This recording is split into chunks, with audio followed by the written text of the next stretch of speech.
momentos que estamos condicionados às nossas ideologias, às nossas culturas, sejam religiosas, sejam culturas da nossa nação, mesmo que saibamos que por muitas vezes se fez colonização, mesmo que saibamos que por muitas vezes se fez germanização, por muitas vezes se fez catolicização, hoje, quem sabe, está se fazendo muito protestantização das comunidades, mesmo entendendo as nossas culturas. Jesus Cristo deve ser sempre o referencial para avaliar aquilo que estamos fazendo ou não. Daí porque eu acredito que a revelação mais plena e completa de Deus está no Jesus Cristo de Nazaré. E aí, nesse sentido, eu queria registrar o que eu considero muito importante para nós quando anunciarmos o Deus revelado no Jesus de Nazaré. A diferença básica das divindades do espaço idolátrico e do Deus revelado em Jesus é exatamente quem tem o controle do ambiente, quem comanda no espaço. No ambiente idolátrico, o ídolo tem olho, mas não enxerga, tem nariz, mas não cheira, boca, mas não fala, ouvido, mas não escuta. O ídolo não tem neurônios, então ele não pensa, ele não tem vontade. No espaço idolátrico, quem tem o controle da situação é o devoto, ou o cliente da religião. Quem comanda as relações no espaço idolátrico é o sacerdote ou mágico da religião. Eles têm o controle da religião. Então, nesse espaço, a divindade, coitada, fica no canto da parede, e você diz o que quer com a divindade, e você decreta, e você determina, porque a coitada da divindade não pode fazer coisa nenhuma. De propósito, mexendo na cultura religiosa brasileira. Que Deus nós estamos apresentando? Que Deus está sendo anunciado? O Kyrios, o Senhor soberano sobre todas as coisas? Ou uma divindade idolátrica? No espaço idolátrico, você não é santo, desculpa se tem alguém do ambiente, você é pai de santo. Você é mais do que o santo. Você é um poderoso. E claro, em certos ambientes evangélicos você não tem esse título, mas tem a mesma atitude. Anunciar Jesus e anunciar o Evangelho de Jesus não é transportar a cultura religiosa de um povo que não revela o Deus anunciado e revelado no Jesus Cristo de Nazaré, que é soberano sobre todas as coisas, e no máximo a nossa oração, e no mínimo a nossa oração tem que ser semelhante à de nosso Senhor Jesus Cristo. Pai, se possível, passa de mim esse cálice, mas seja feita a tua vontade. Pai nosso que estás no céu, santificado seja o teu nome, venha a nós o teu reino, seja feita a tua vontade. Deus se revela-se plenamente no Jesus Cristo de Nazaré.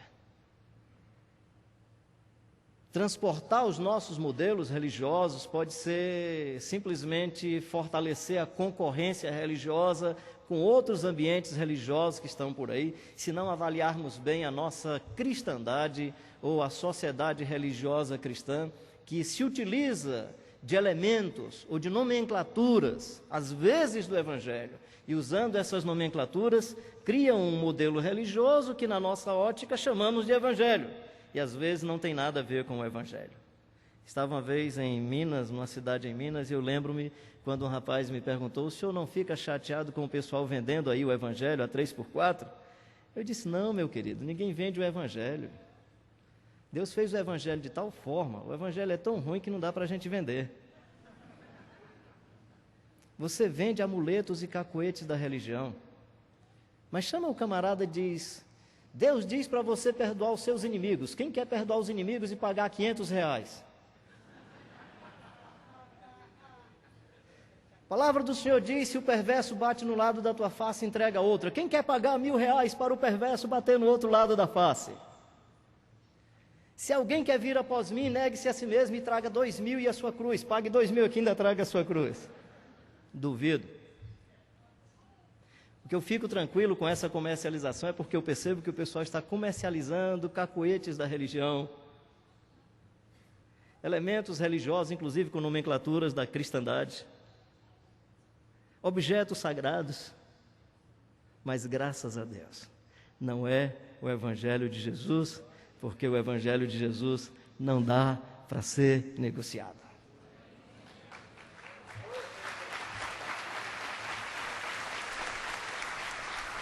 E aí me encanta que na periferia, nas regiões ribeirinhas e em vários outros lugares, também na classe média, em outros espaços da sociedade, também se anuncia o Evangelho de Jesus, até porque o Evangelho tem um poder de capilaridade, de penetração, que é um negócio extraordinário. Deixa eu virar minha primeira folhinha.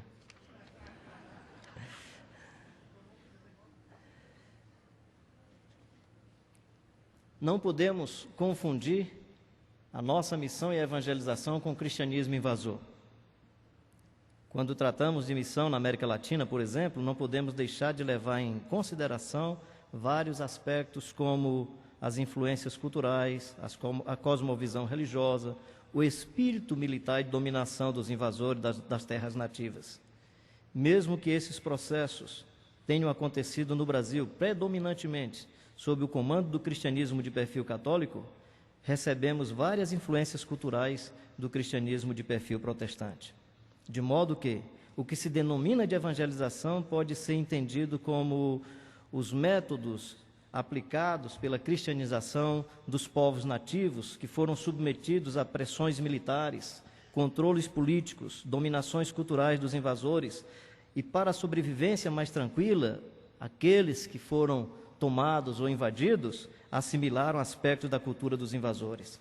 Assim, devemos considerar a suspeita de que nos processos missionários do cristianismo ou da cristandade se fez muita romanização, como já dissemos, germanização, americanização dos nativos, em nome da evangelização e das obras sociais, inclusive. Vale-se salientar que os missionários independentes e as missões leigas usaram, entre aspas, leigas, por favor, usaram métodos menos agressivos. Em geral, foram pacientes nos processos de convencimento dos nativos.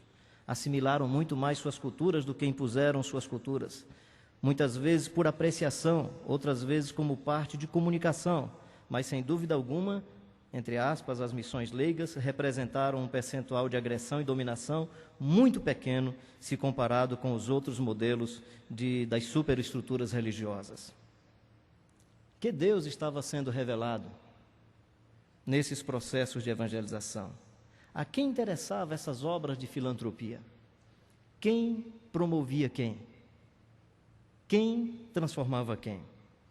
Um outro exemplo dessa evangelização que eu não recomendo é a evangelização como concorrência religiosa. Em quase toda a América Latina, por exemplo, mais especialmente no Brasil, a evangelização é distorcida pela acentuada concorrência religiosa, num primeiro momento, como decorrência dos conflitos da Reforma e Contra-Reforma entre militantes católicos e militantes protestantes. Com a proliferação de movimentos novos, com mais visibilidade, os grupos carismáticos entre os católicos e os pentecostais e neopentecostais de vertente protestante usam hoje uma militância proselitista e de catequese para se garantir uma clientela religiosa fiel à instituição. Nesse cenário, a ênfase deixa de ser o anúncio das boas novas a respeito de Jesus Cristo de Nazaré e passa a ser um conjunto de acusações com o propósito de macular a imagem institucional do concorrente em benefício da instituição que se defende. Ou mesmo, diante de uma postura mais diplomática, o que já é louvável, procura-se usar marketing profissional a fim de se garantir uma maior ou melhor clientela. Em se tratando da evangelização, há um grande risco de se utilizar essas necessidades, sejam da alma, as demandas da alma, as demandas do coração, com o fim de promover a instituição, com o fim de promover a imagem pública da empresa religiosa.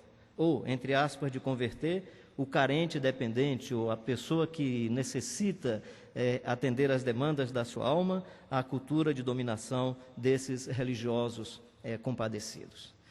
Deixa eu ver se eu falo uma coisa a mais, para a gente entender um pouco sobre isso, uma vez que eu gostaria de que nós entendêssemos esse evangelho que é anunciado, esse Deus que é revelado em Jesus e as formas pedagógicas que Jesus vai utilizando para revelar Deus e como que isso pode se confundir com as nossas artimanhas religiosas e em vez de aproximarmos as pessoas de Deus, aproximamos as pessoas da sua religião e não do jeito de ser do evangelho de nosso Senhor Jesus Cristo.